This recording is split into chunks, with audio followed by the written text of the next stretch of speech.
할렐루야. 네, 말씀을 함께 봅니다. 로마서 11장 11절에서 15절. 로마서 11장 11절에서 15절. 그러므로 내가 말하노니 그들이 넘어지기까지 실족하였느냐? 그럴 수 없느니라. 그들이 넘어짐으로 구원이 이방인에게 이르러 이스라엘로 시기나게 함이니라. 그들의 넘어짐이 세상의 풍성함이 되며 그들의 실패가 이방인의 풍성함이 되거든 하물며 그들의 충만함이리요. 내가 이방인인 너희에게 말하노라. 내가 이방인이 사도인 만큼 내 직분을 영광스럽게 여기노니 이는 혹 내 권력을 아무쪼록 희귀하게 하여 그들 중에서 얼마를 구원하려 함이라. 그들을 버리는 것이 세상의 화목이 되거든 그 받아들이는 것이 죽은 자 가운데서 살아나는 것이 아니면 무엇이리요. 아멘. 빛이 어둠의 빛이다. 42번째 시간입니다. 오늘 소제목으로는 하나님의 미소 두 번째. 하나님의 미소. 로마서 9장, 10장, 11장은 우리에게 굉장한 비밀들을 특별하게 보여주고 있는 말씀입니다.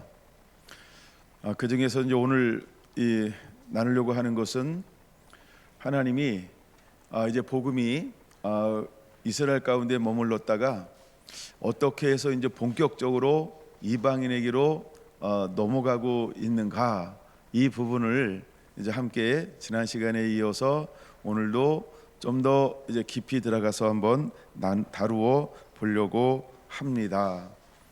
자, 이스라엘은 넘어졌습니다. 그들은 실패했습니다. 근데 그들이 넘어지고 그들이 실패한 것이 세상에는 무엇이 되었을까? 하나님은 이스라엘을 통하여서 온 열방이 회복되는 것을 계획하셨고 그 길을 늘 준비하시고 있습니다. 우리가 이 부분을 보기 위해서는 늘 어느 시점으로 돌아가야 할까라고 할 때 또 하나의 출발점은 저는 출애굽이라고 보는 겁니다. 이제 출애굽을 했던 이유 중에 하나가 뭐냐 하면 하나님은 이스라엘을 이스라엘 되게 하기 위한 놀라운 하나님의 계획이라고 하는 것입니다. 이스라엘이 이스라엘 되는 방법이 무엇일까? 그것은 그들은 제사장 나라가 되어지는 것입니다. 그들은 거룩한 백성이 되어지는 것입니다. 근데 이스라엘이 포기한 것이 있고 버린 것이 있습니다. 이걸 다른 말로 말하면 불순종이라고 말하죠. 그들은 끊임없이 하나님을 향하여 도전하고 또 반항하고, 그래서 그들은 언제나 하나님의 말씀을 멀리 떠나는 삶을 살게 된다는 것입니다. 근데 하나님은 이스라엘을 통하여 끊임없이 늘 원하고 바라는 것이 있었습니다. 그게 뭐냐 하면 하나님을 온전히 섬겨내기를 하나님은 늘 바라내고 있었습니다. 왜냐하면 하나님은 이스라엘을 향한 비전이 있기 때문이었습니다. 아담이 실패하고 난 이후에 하나님은 모든 세대에 걸쳐서 그들이 돌아오기를 간절히 소망하고 원했던 것입니다. 근데 아담과 아브라함 이전 그 중간 세대가 얼마나 철저하게 무너지고 실패했는지 모릅니다. 그래서 하나님은 그 모든 실패와 무너짐을 지나고 난 다음에 또 한 사람, 셈족에서 한 사람을 또 택하였다라고 하는 겁니다. 그래서 하나님은 또다시 그 한 사람을 통하여서 내가 너로 모든 민족의 복의 근원이 되게 하겠다라고 약속의 말씀을 선포해 놓고 있는 것을 우리는 보아야 합니다.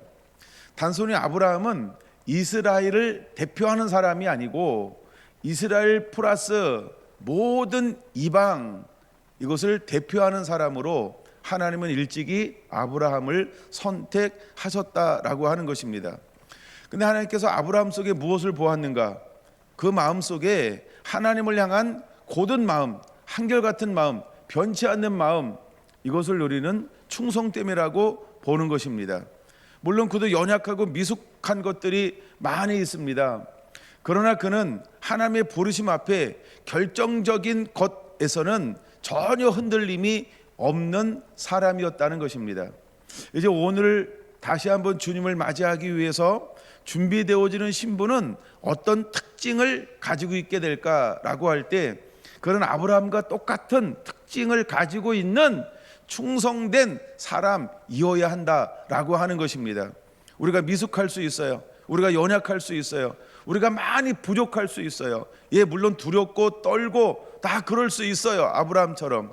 그러나 결정적일 때 하나님을 향한 그 마음이 흔들리지 않는, 그 다음에 하나님보다 더 사랑하는 것이 없이 사랑하는 내 아들 독자를 드리라고 말씀할 때에도 온전히 순종하여 낼 수 있는 그런 하나님을 사랑하기에 그 길을 온전히 걸어갈 수 있었던 아브라함처럼 마지막 때에도 이 땅 가운데 얽매이지 아니하고 모든 것을 버리고 주를 쫓는 그 사람들을 통하여 주님은 하고 싶은 일을 또 행하게 하실 거라는 겁니다. 여러분, 그것은 주의 오실 길을 예비하는 겁니다. 여러분, 마귀가요, 아브라함도 흔들었다고 한다면 마지막 때 신부들은 얼마나 흔들어댈까요?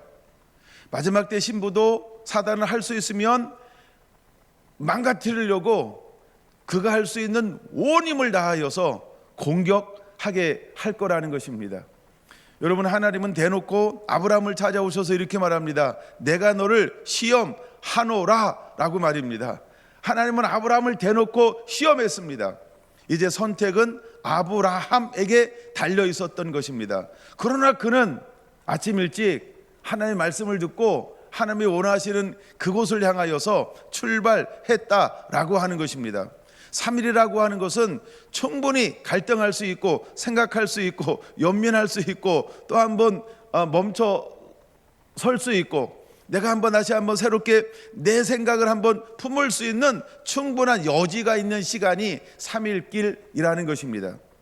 그러나 그는 3일 길을 걸음에도 불구하고 아브라함은 조금도 흔들림이 없었다는 것입니다.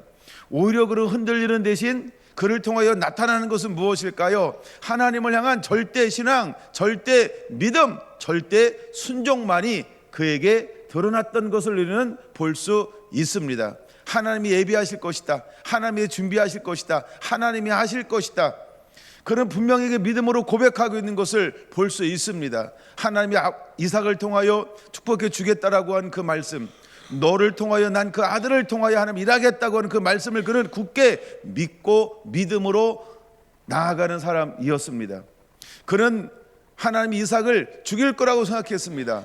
근데 그 다음도 그는 생각했습니다. 하나님이 주셨으니 하나님이 취하실 것이고 하나님이 드리라 했으니 죽이라고 했으니 하나님이 살릴 것이다 라고 하는 것도 그는 믿었다라고 하는 것입니다.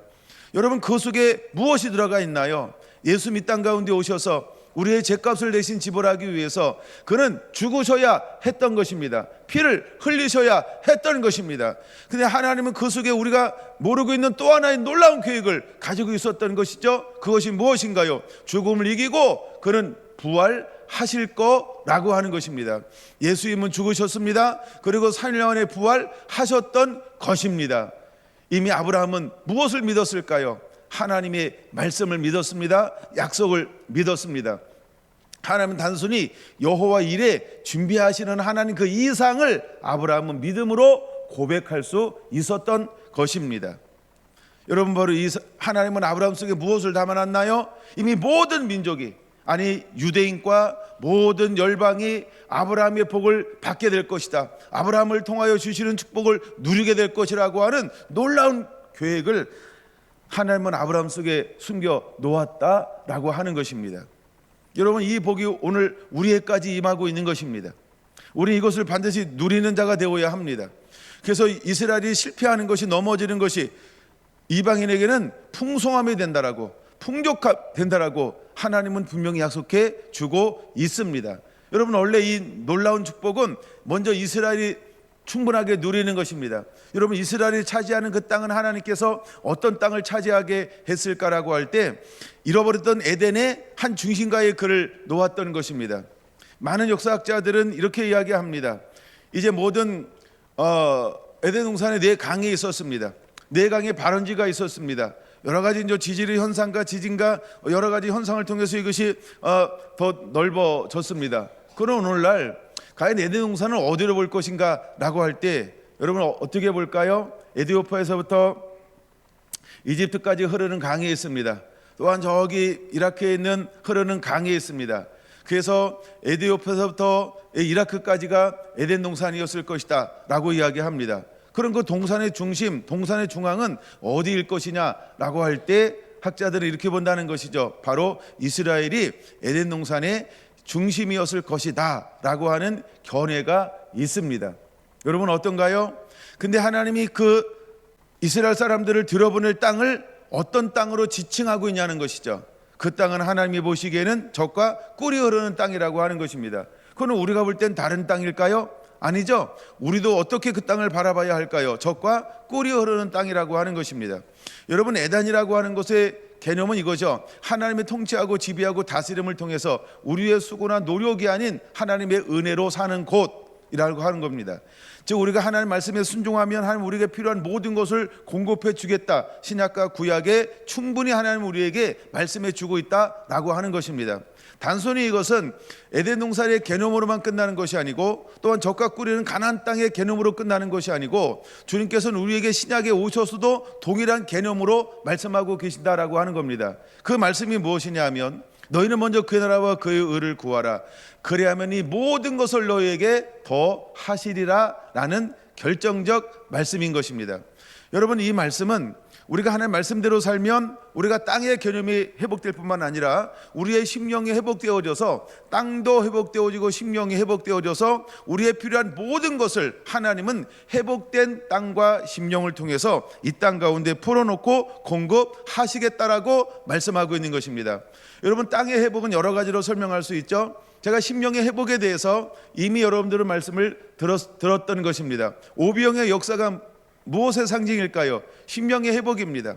우리가 하나님 나라가 내 안에 회복되면 하나님의 거룩한 성전이 회복되어지면 하나님과 나 사이의 관계가 회복되어지면 예수님이 하셨던 것처럼 동일한 것을 행하실 수 있다라고 하는 것을 우리에게 보여주는 것입니다.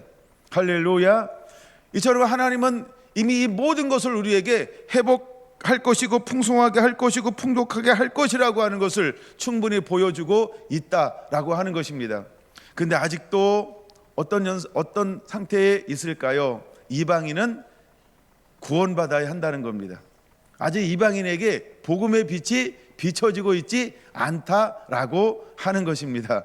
이쯤에서 한번 돌아올까요? 자, 한번 보세요. 이제 이방인의 구원 시대가 이르러야 합니다. 여러분 사도행전 1장으로부터 보면 하나님이 1장 8절 땅끝까지 이르러 내 증인이 되라고 말씀하고 있습니다. 왜 복음이 유다를 뛰어넘어야 할까요? 왜 복음이 사마리아를 뛰어넘어야 할까요? 그리고 왜 땅끝까지 복음이 가야 할까요? 만약에 구원이 유대인 것이라고 한다면 복음은 온 예루살렘과 온 유다와 거기서 멈춰야 있을 것입니다. 근데 주님은 분명히 이렇게 말하고 있다는 것입니다. 예루살렘과 온 유대와 사마리아와 땅끝까지라고 말입니다. 여러분 그들에게 땅끝의 개념은 두 가지가 있었다라고 하는 것입니다. 이건 물론 인간적 개념이죠. 그들이 가지고 있었던 땅끝의 개념은 무엇이냐 하면 첫째 이 땅의 개념을 말하는 겁니다. 실제 땅의 개념. 그러니까 유다, 이스라엘하고 이 땅 이것이 하나님의 회복되기를 원하는구나 이런 생각을 가지고 있었습니다. 두 번째 그들이 가지고 있는 생각은 뭐냐 하면 디아스포라 즉 유대인들이 핍박받고 박해받고 그 다음에 고난받고 그 다음에 피식민지의 삶을 살면서 사람들이 온 땅으로 흩어졌습니다. 그래서 그들은 땅끝이라고 하는 개념이 어떤 개념을 가지고 있었냐 하면 유대인들이 흩어져서 살고 있는 그곳이 땅끝이다라고 하는 크게 두 가지 개념을 가지고 있었습니다. 이거는 인간적이라고 하는 겁니다. 그것은 민족 중심적 주의라고 하는 것입니다. 그는 유대 민족에 대한 얼마나 자부심이 대단한 민족인지 모릅니다. 그래서 그들은 자기 한계를 뛰어넘지 못했어요. 그래서 그들은 땅끝을 정의할 때 하나님이 가지고 있는 개념이 아닌 자기들이 가지고 있는 개념으로 땅끝을 정의했다는 것입니다. 그래서 땅끝은 유대인들이 흩어져서 살고 있는 그곳이 땅끝이구나라고 두 번째 개념으로 생각했다는 것입니다. 그러나 하나님은 땅끝이란 개념을 어떻게 정의하시고 생각하셨을까요? 그렇죠? 민족적 개념이 아닌 열방의 개념으로 하나님은 생각하셨다라고 하는 것입니다. 그래서 복음은 어떻게 되어져야 할까요? 단순히 유대인에게만이 아니고 어디까지 복음이 증거되어져야 할까요? 여러분, 이 부분을 우리에게 명확하게 보여주고 안내하고 있는 부분이 어디냐면 저는 사도행전 10장이라고 봅니다. 그래서 사도행전 10장을 보아야 하는 것입니다. 여러분, 사도행전 10장을 함께 보게 되기를 원합니다. 여러분, 사도행전 10장 사도행전 10장에 하나님이 소개하고 있는 사람이 누구라고요? 고넬료라는 사람입니다. 여러분 잘 보세요. 이런 생각 한번 해보셨으면 좋을 거라는 생각이 들어요. 사도행전 10장은 누구에 관한 이야기일까요? 고넬료와 베드로 이야기. 근데 그 중심을 어떻게 보느냐에 따라서 그 말이 맞는 말입니다. 틀린 말은 아닐 수 있어요. 즉, 사도행전 10장 한 장 전체인데 절수가 짧지 않아요. 그렇죠? 절수가 짧지 않아요.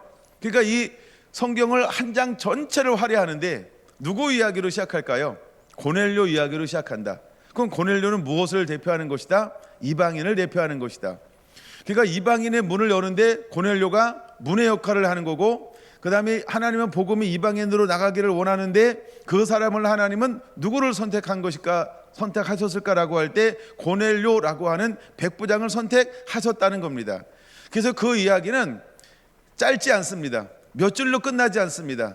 우리가 소위 말하는 성경 한 장 전체를 할애하고 있다는 겁니다. 그것도 절수가 20몇 절 이 정도로 짧은 것이 아니고 거의 50절에 가까울 정도로 48절까지 기록되어져 있다는 겁니다.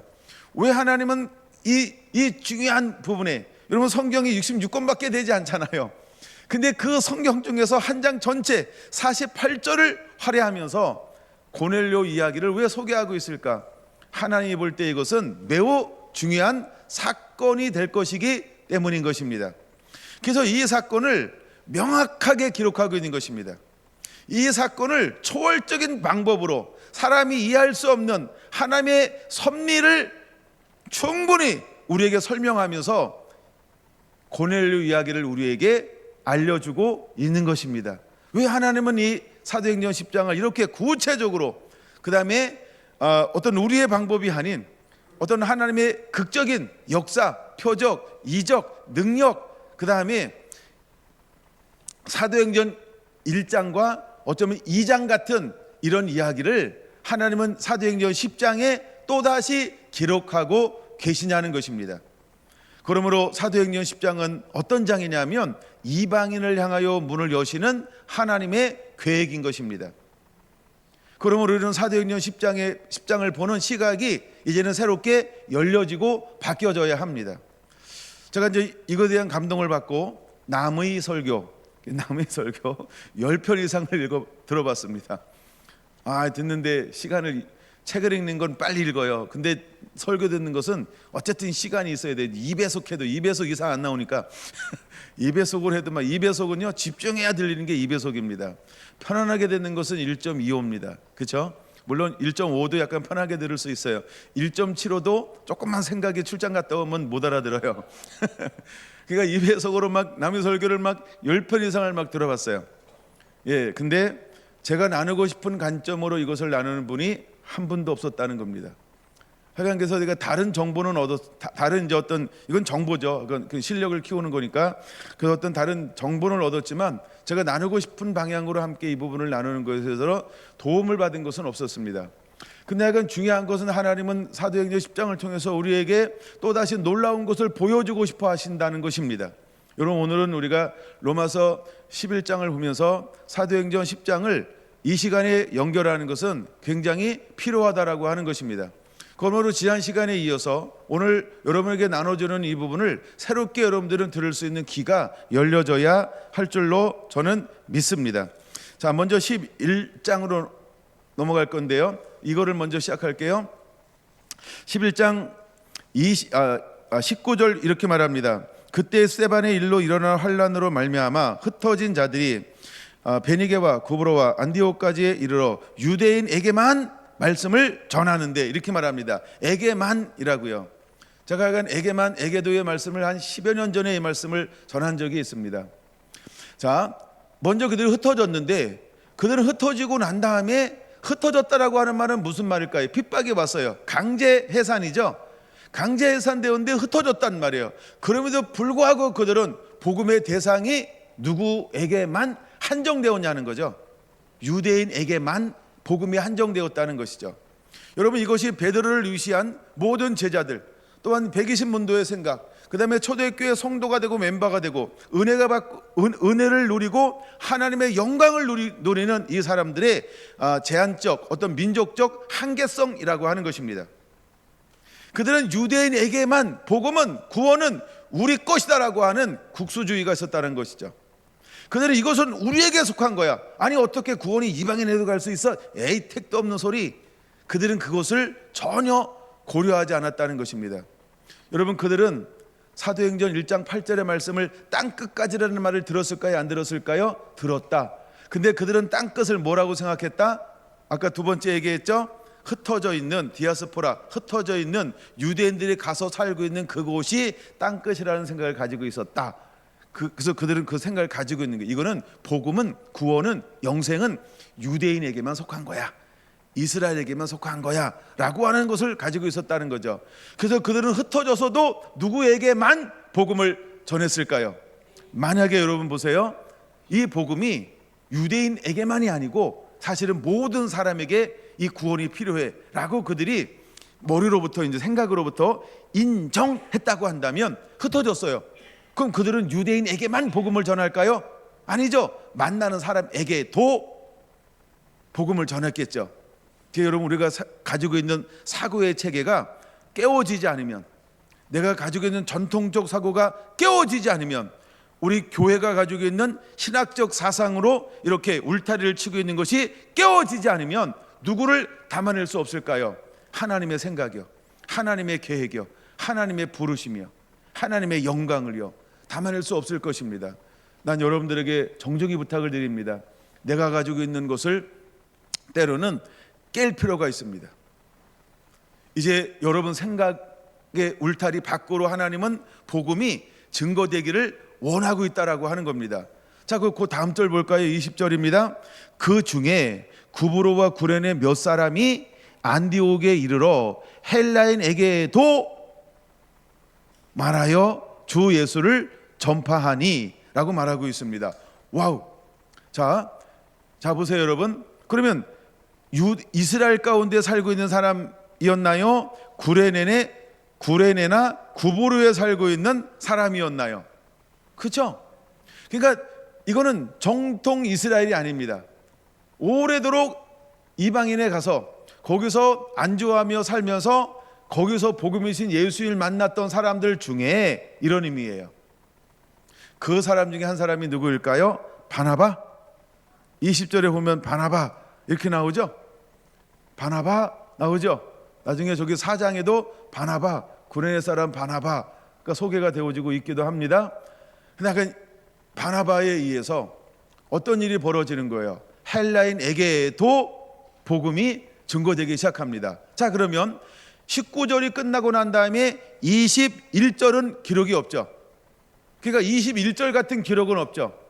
근데 왜 20절이 끝나고 나니까 21절의 기록이 되어져 있을까요? 자, 이런 겁니다. 19절을 증거했을 때에는 21절 주의 손이 그들과 함께 하심에 수많은 사람들이 믿고 주께 돌아오더라, 이게 없었다는 거예요. 근데 드디어 복음이 어디로 갔다고요? 이방인에게로. 그러니까 복음이 이방인에게로 넘어가니까 주님이 기다렸다는 듯이 무엇을 하기 시작한 거예요? 함께 역사하사 주님의 손이 역사하기 시작합니다. 주님이 일하기 시작합니다. 그래서 수많은 사람들이 믿고 주님께로 돌아오더라. 그럼 여러분 잘 보세요. 거기에 말하는 수많은 사람들은 누구일까요? 유대인일까요? 이방인일까요? 이방인이라는 것입니다. 우리는 이것을 가볍게 여기지 않아야 하는 것입니다.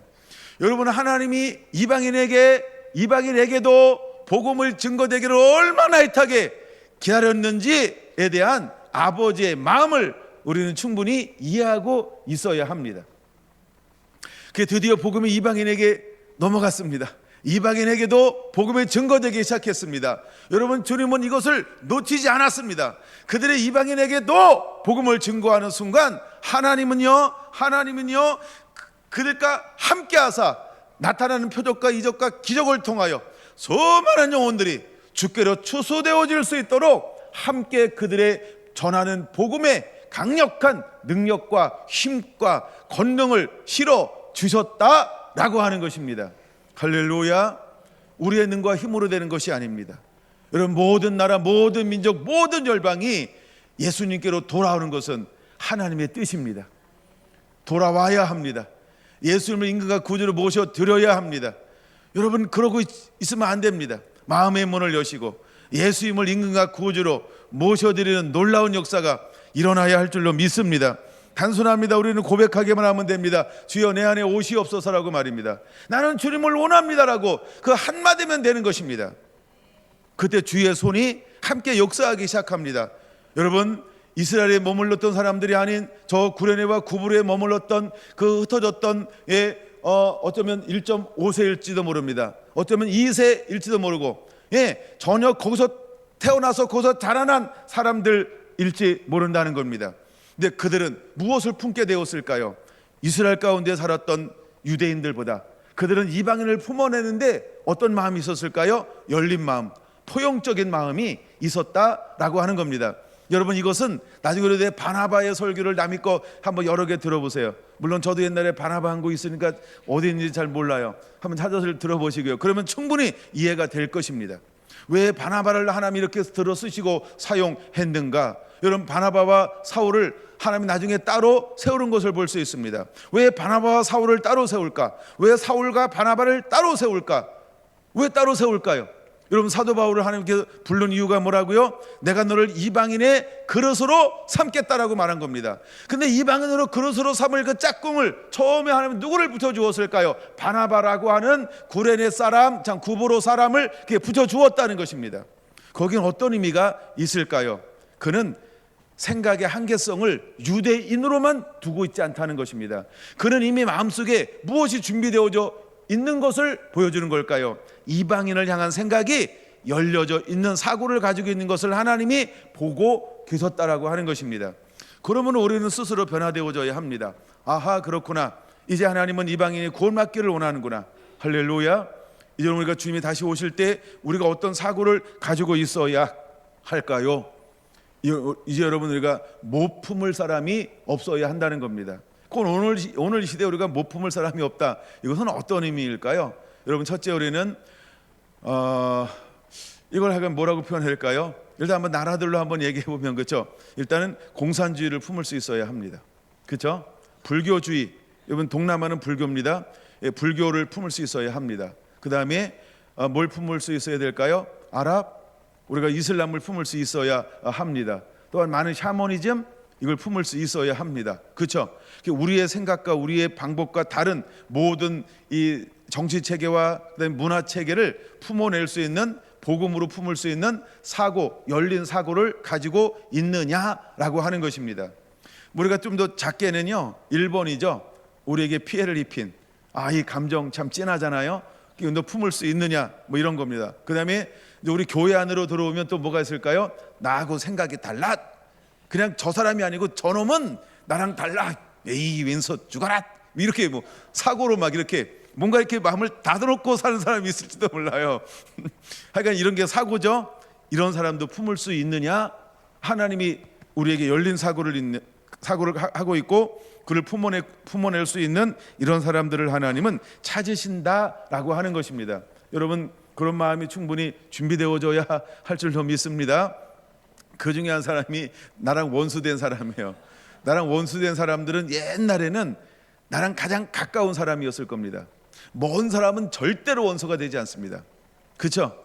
나랑 가까운 사람만이 원수가 되는 것입니다. 그래서 내 이웃을 사랑하라. 이런 사람일 수 있어요.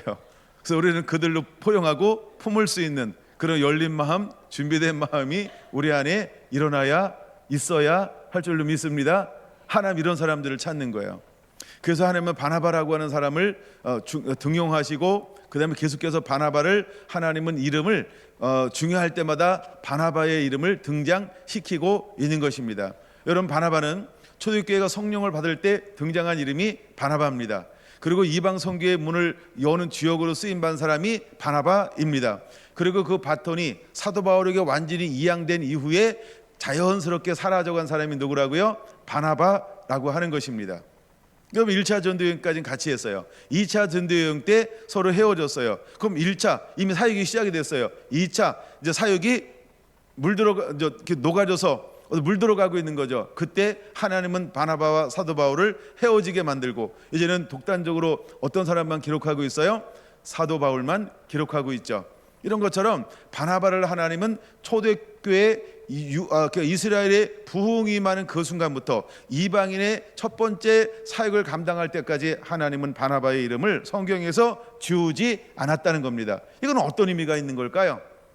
그렇죠? 여러분, 하나님의 마음을 충분히 우리가 미루어 생각해 봐야 한다는 것입니다. 이것은 하나님의 놀라운 계획입니다.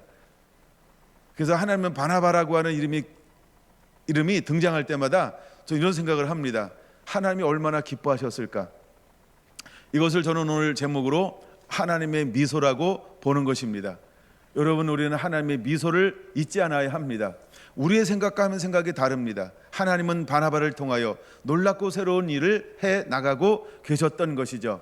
근데 바나바는 이방인을 향하여 문을 여는 도구로 하나님이 사용할 사람이었다는 것입니다.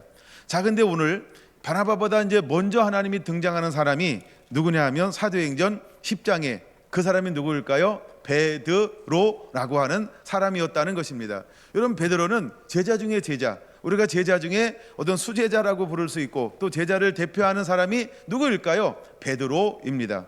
근데 하나님은 그 제자들을 대표하는, 즉 우리가 이거죠, 복음을 대표하는 사람이 누구일까요? 베드로였다는 겁니다. 근데 그 복음을 대표하는 베드로를 통하여서 지금 주님은 일하고 계신 것입니다. 만약에 하나님의 감동이 꼭 베드로에게만 임하여 했을까요? 저 베드로의 동생 안드레도 있고 아직도 빌립도 있고 아직도 요한도 남아 있잖아요. 물론 아직도 야고보도 남아 있습니다. 순교하기 전이니까. 근데 하나님은 다른 제자를 쓴 것이 아니고 누구를 들어 쓰시고 사용하고 있을까요? 왜 베드로일까요? 베드로는 교회를 대표하는 대표적 인물이기 때문인 것입니다. 그 다음에 두 번째, 이방인을 대표하는 사람으로 하나님은 누구를 선택한 걸까요? 고넬료라는 사람을 하나님이 선택했다라고 하는 것입니다. 여러분들 고넬료의 역사적 배경을 충분히 여러분들이 공부해보고 알아봐야 하는 것입니다. 여러분, 고넬료는 10장 1절에 말하고 있는 것처럼 이달리아, 제가 이달리아를 어제 다시 설교한 거 들어보니까 아리마대 이렇게 막 약간 헷갈린 적이 있으니까 여러분 이해하시고요. 자, 이달리아라고 하는 말은 오늘로 말하면 이탈리아, 즉 로마를 말하는 단어입니다. 예. 그래서 하여간 이달리아는 이탈리아, 로마를 말하는 것이죠. 그 시대에 유다를 누가 지배하고 있었나요? 로마 군단, 로마가 지배하고 있었어요. 근데 이달리아 부대라고 하는 말은 어떤 의미가 있냐면 그 당시 이제 피정복 시대가 너무나 많으니까 군대를 모집하는데 보통 군대가 두 가지 형태의 군대가 있어요. 그 이방인을 중심으로 한 군대가 있어요. 근데 이달리아 부대라고 하는 것은 정통 로마인들로만 구성된 부대를 말하는 것입니다. 그러니까 친위 부대, 정의 부대라고 하는 것이죠. 그 다음에 다른 부대에 비해서 이달리아 부대는요, 엄청난 파워를 가지고 있어요. 엄청난 파워를 가지고 있어요. 왜? 다른 부대는 어떤 부대니까 이방인과 섞여서 있는 부대니까 이런 거죠. 우리 이제 군대 가면은 육사도 있고 뭐 삼사도 있고 여러 가지 ROTC도 있고 막 이런저렇게 배출하는 것이 있죠.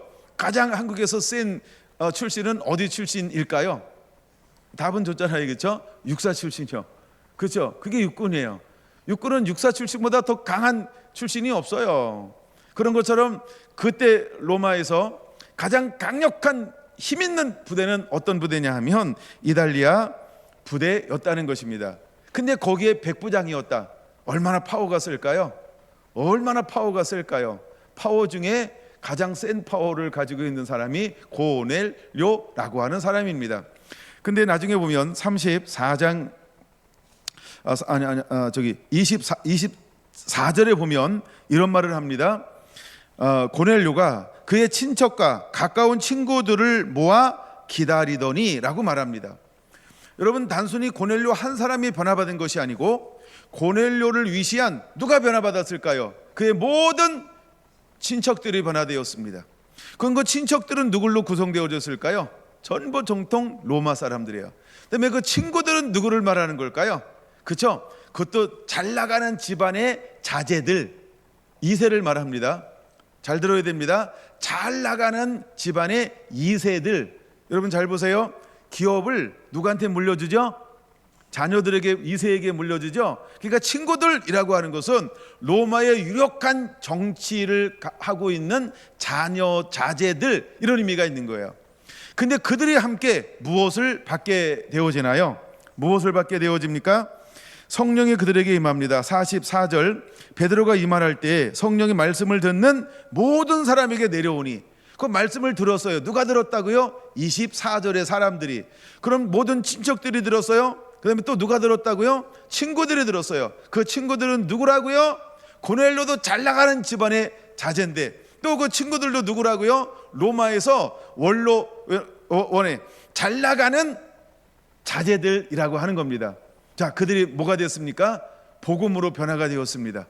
그럼 우리는 이 사도행전 10장 44절에서 이 이하를 무엇이라고 표현하고 있냐 하면 제2의 오순절이다, 이렇게 표현할 수 있습니다. 즉 사도행전 2장과 같은 역사가 지금 누구에게 일어나고 있는 거예요. 사도행전 2장은 누구를 위한 오순절이었어요? 유대인을 위한 오순절. 그럼 사도행전 10장 44절은 누구를 위한 오순절이었을까요? 이방인을 위한 오순절이었다는 겁니다. 자, 그럼 보세요. 사도행전 2장 120명은 유대인을 위한 오순절 120명으로 하나님이 일하기 시작했습니다. 자, 근데 이방인을 향하여 주님은 일하기 시작하는데 몇 명을 통하여 일하실까요? 숫자는 아무도 모름. 숫자가 기록이 안 됐어요.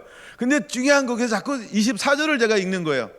친척들과 가까운 친구들, 복수죠. 가까운 친구들이라는 거예요. 그게 놀라운 단어입니다. 근데 가까운 친구들이 무엇을 받았습니까? 성령을 받았습니다. 방언하기 시작합니다. 근데 이 사람들은 하나같이 무엇을 섬기는 사람이었나요? 이제는 하나님을 섬기다가 누구를 만났어요? 주인 되시고 삶의 왕이 되시는 예수와 예수님을 만났어요. 마음에 물고 예수님을 만났어요. 드디어 그들은 예수님을 마음에 영접했어요.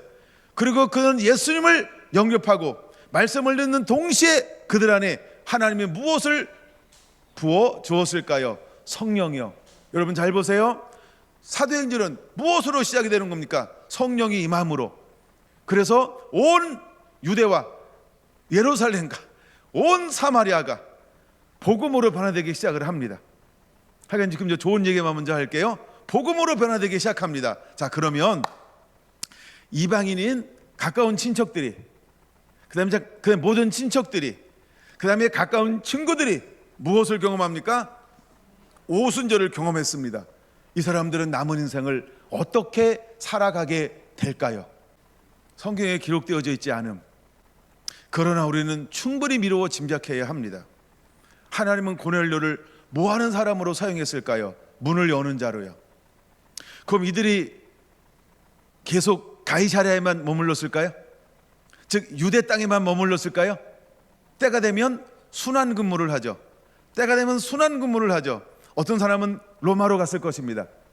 어떤 사람들은 또 다른, 그렇죠, 피지배 계층의 장군으로, 백부장으로 또 진급해가지고 파송을 받을 것입니다. 여러분, 이들이 가는 곳들마다 그들은 어떤 삶을 살게 될까요? 예수는 주, 예수는 주, 예수는 주, 예수는 구원자, 예수는 구원자, 예수는 생명, 예수는 생명. 내가 만난 예수님을 쉽게 잊어버릴 수 있을까요? 내가 체험한 경험을 쉽게 잊어버릴 수 있을까요? 내가 만난 예수님을 쉽게 잊어버릴 수 있을까요? 그렇지 않습니다. 엔간하면 이들은요, 오랜 세월 동안 누구를 외쳤을까요? 누구를 전화했을까요? 누구를 나눴을까요? 그렇죠? 예수, 예수, 예수, 예수, 예수. 그들은 예수님을 전하고 또 전하고 또 전했을 것입니다. 그리고 그들은 은혜가 깊어질수록 어떤 삶을 살았을까요? 만약에 가정을 이루지 않은 사람들은 가정을 이루고 나서 그 가정을 이룬 부인에게 뭐라고 얘기했을까요? 내가 이런 때가 있었지. 유대 땅에 가서 내가 근무할 때가 있었어. 근데 내 상간 중에 고넬료라는 사람이 있었어. 야, 근데 참 그는 경건한 사람인데 그들의 종교, 그들의 신앙을 받들고 사는 거야. 그 나도 또 백부장이 하니까 같이 해야 되잖아. 그래야 나도 출세할 수 있고 했어. 그다음에 그렇게 너무 멋있는 거야. 오늘 내한테 감동을 받았지. 그들 오늘 베드로라는 사람이 왔어. 야, 그분이 복음이신 예수님을 선포하는데 야, 놀라운 일이 벌어진 거야. 내 안에 그들이 임했던 성령이 나에게 부어지는 거야. 나는 그런 경험 처음 했지. 내가 방언을 말하기 시작을 했어. 그 다음에 내 마음속에 뭔가 변화가 일어났어. 야, 막 사랑이 충만해, 온유함이 충만해, 감사가 충만해, 막 자비가 충만해. 내가 생각하지도 못했던 변화가 내 생각 속에 막 일어나기 시작하는 거야. 그 이후로 나는 형통하는 삶을 시작을 했지. 내가 왜 지금 이 자리까지 올라온지 알아? 그때 그 이후로 내가 변화된 마음을 간직하고 그것을 가지고 살고 있는데 내 삶에 놀라운 변화가 일어나는 거야. 그냥 잘 돼. 그냥 은혜가 임해. 그냥 사랑이 넘쳐. 그냥 온유함이 넘쳐. 그런데 더 놀라운 것은 하나님의 나를 형통하게 하고 계신다는 거야. 이야, 하면서 그는 무엇을 나누기 시작했을까요? 내가 만난 예수 그리스도, 내가 만난 복음을 그들은 전 삶을 통해서 가는 곳들마다, 만나는 곳들마다 전하고 또 전하기 시작했다라고 하는 것입니다. 여러분 잘 보세요.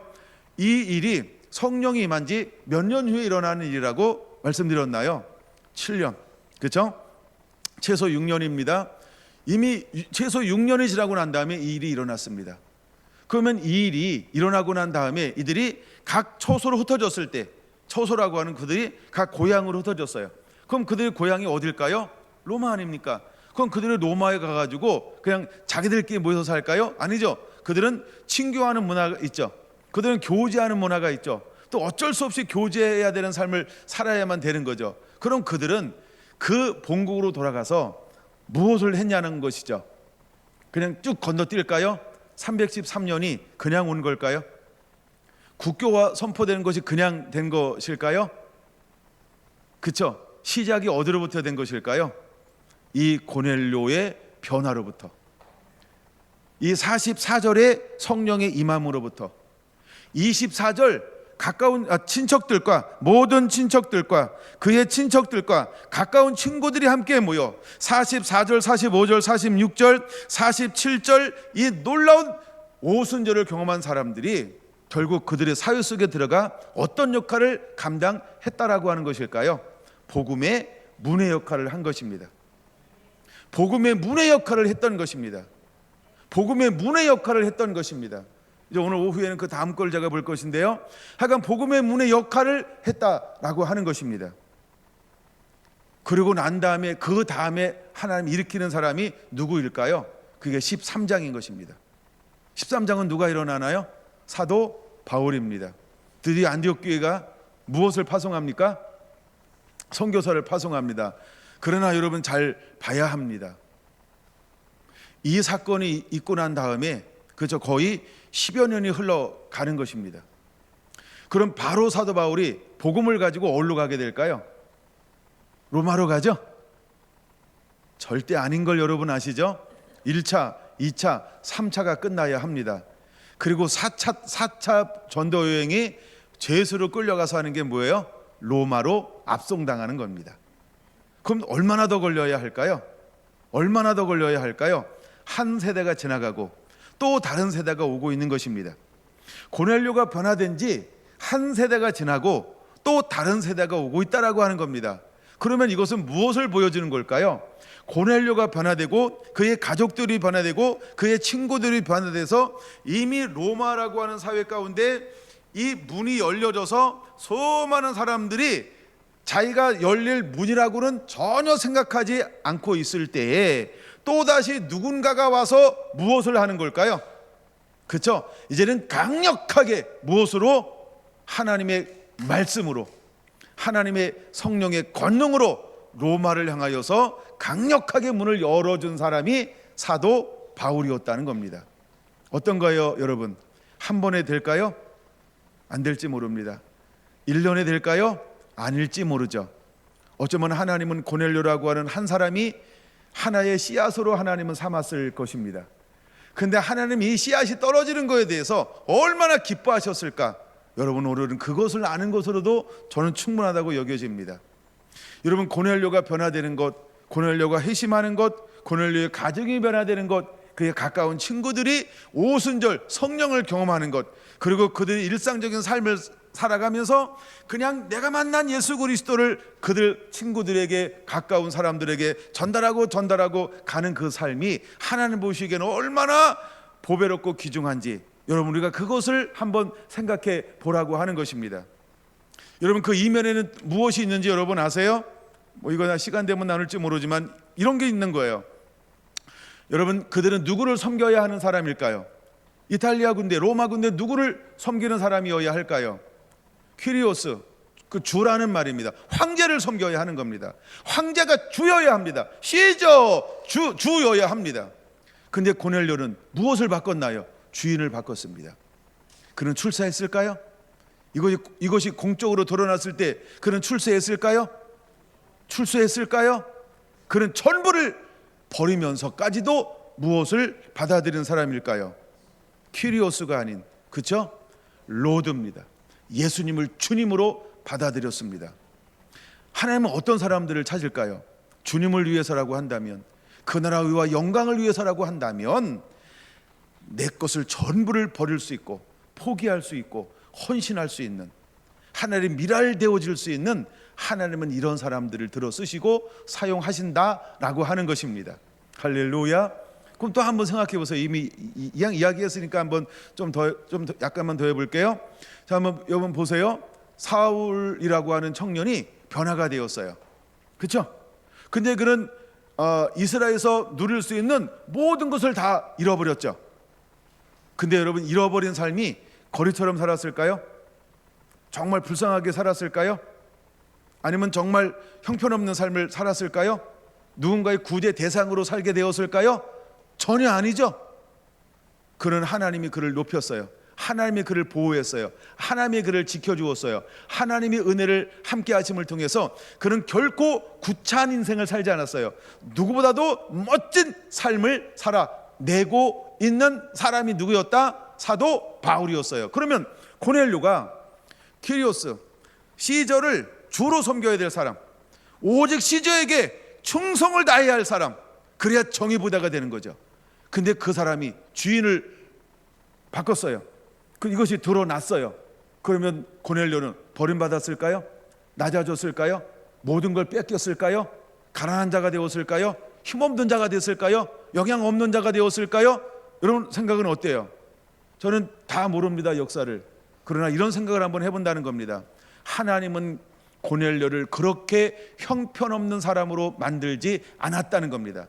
하나님은 고넬료를 야인으로 만들지 않았다는 겁니다. 하나님은 그를 영향 없는 사람으로 만들지 않았다는 것입니다. 그럼 반대로 생각해 보세요. 하나님은 고넬료를 어떻게 대우하셨을까? 그렇죠? 그렇죠. 하나님은 고넬료가 올라갈 때까지 올라가게 했을 것입니다. 그는 영향력을 가질 것만큼 하나님이 그는 영향력을 가지게 만들어 주었을 겁니다. 왜? 무엇 때문에요? 복음 때문이라는 것입니다. 그 가정과 그 가문은 어떻게 되었을까? 시저에게, 황제에게 찍혀서 암살당했을까요? 죽임을 당했을까요? 멸문지화를 당했을까요? 보통 배반한 사람들은 이런 게 상식입니다. 근데 고넬료의 가문은 어떻게 됐을까요? 그 가정은 망하지 않았다는 것입니다. 여러분 어때요? 하나님은 복음을 위해서 하나님이 보호하기로 작정하면 망할 수 없다는 겁니다. 무너질 수 없다는 것입니다. 빼앗길 수 없다는 것입니다. 나는 우리 성결한 성도들이 그런 하나님의 사람이 되기를 원합니다. 이런 거죠. 망할래야 망할 수 없는 사람. 아멘. 무너질래야 무너질 수 없는 사람. 안 될래야 안 될 수 없는 사람. 그래서 하나님의 은혜로 내가 하고 싶어서 되는 것이 아닌 하나님의 부르심의 사명이 있으니까 내가 너를 통하여, 너의 가문을 통하여, 너의 다음 세대를 통하여 내가 하고 싶은 일이 있다. 하나님의 그것을 가지고 있는 그 가정과 그 가문과 그 자녀들에게 하나님의 은혜와 복을 주어서 하나님이 높이실 것입니다. 하나님이 넓히실 것입니다. 하나님이 일하실 것입니다. 여러분, 그런 은혜와 그런 복을 누리게 되기를 예수님의 이름으로 축원합니다. 그것이 이 10장 가운데 속해 있는 것입니다.